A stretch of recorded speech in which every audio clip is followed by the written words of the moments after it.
Allow me to introduce myself. Who knows what dastardly crime he might perpetrate next? He's a very clever arch criminal who must be put away. Another innocent victim of this suicidal maniac.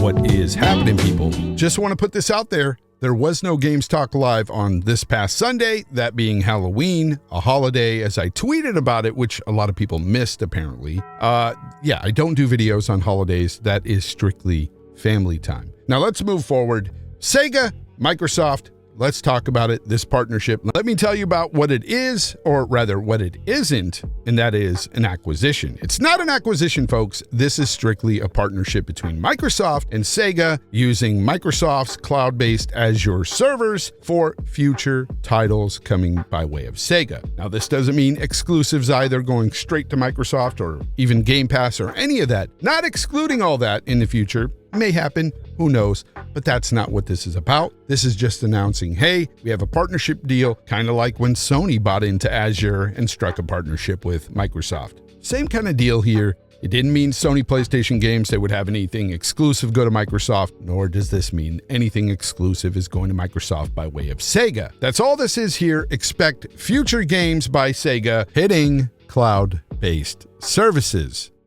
So we are living, as it were, on many, many levels of rhythm. This is the nature of change. If you resist it, you have dukkha, you have frustration and suffering.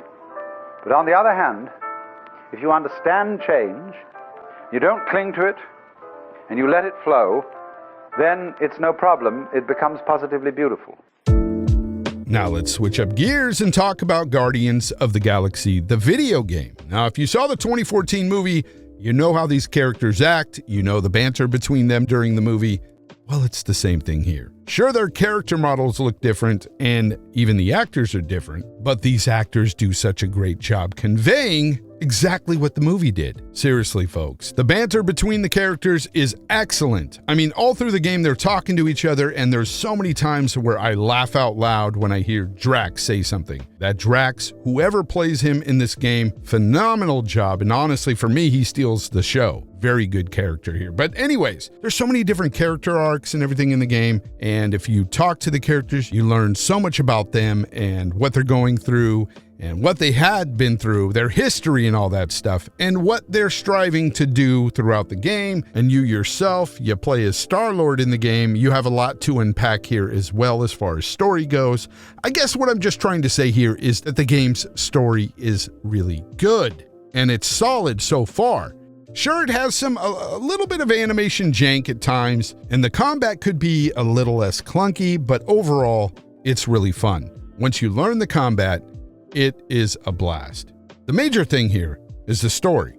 It's really, really good so far. I'm 2 acts away from beating it, and if it ends up finishing strong, the story, this might be my game of the year, folks. That's right, I said it. It might be my game of the year. A game that I wasn't looking forward to at all might overtake Death's Door for my game of the year. I love Death's Door. It's awesome. Great game. But Guardians of the Galaxy has a lot going for it, folks. If somebody would have told me that this was an Insomniac game, I would believe them. This is a banger. This is a really good game. Now, why I wanted to bring this game up mostly is because it's running 4K 30 on quality mode, but in performance mode, it's only running at 1080p 60. And it's not a lock 60, folks. Sometimes it dips into the 40s. It's rare, but it happens. And if you have VRR, you rarely feel it. But when it does dip to the 40s, yeah, you feel it just a little bit. But overall, with VRR, it's pretty darn smooth, and I'm having a blast with the game. But again, the major reason why I want to bring this up is in performance mode, it's only 1080p. Now, even at 1080p, let me just tell you, I put up a tweet, and this is what my tweet said. Even at 1080p, Guardians is still one of the best looking console games out there. It's also got fun gameplay, great narrative, and one of the best in-between character dialogues I've ever heard in a game as well. Highly recommended. And I showed a picture of what the 1080p in-game screenshot looks like I put it up there on Twitter with this message, and I got a lot of likes on it. However, some of these tweets, man, like this man, I will not reveal the names of these people that are tweeting, but this particular person says, better get a gaming rig so you can stop lying to yourself.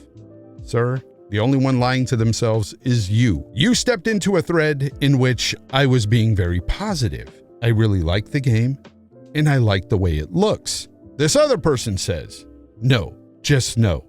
It's a great game, but and 1080p. I think he meant at 1080p. On my 4K TV, it looks pretty bad. It's sad that these new consoles seem to be underpowered for what they promised. And this person says its technical state is bad and people are not accepting it. Why come into my thread and say any of this stuff? I don't care what other people think about this game. I simply put up a positive post about the game, and you guys come in with all this negativity. Nobody here ordered 1,000 yards of jackass. The game looks good. The lighting and the textures. Look, it doesn't always come down to resolution, folks. There's other things to graphics that make games look good. I don't think this game is ugly in any way, shape, or form. It reminds me of when Returnal came out, and everybody was praising Returnal's graphics. Once Digital Foundry says, hey, it's 1080p, then people started calling it blurry. People started calling it ugly. And I don't understand why people can't just use their own eyes. And a lot of people were doing the same with this game as well, saying that it looked incredible until Digital Foundry came out and said, hey, performance mode is 1080p. Now all of a sudden it's bad. Look, if a game looks good to you before Digital Foundry, it should remain looking good to you after Digital Foundry. At least it does in my eyes. If you don't like it, I can respect that. You don't like the game.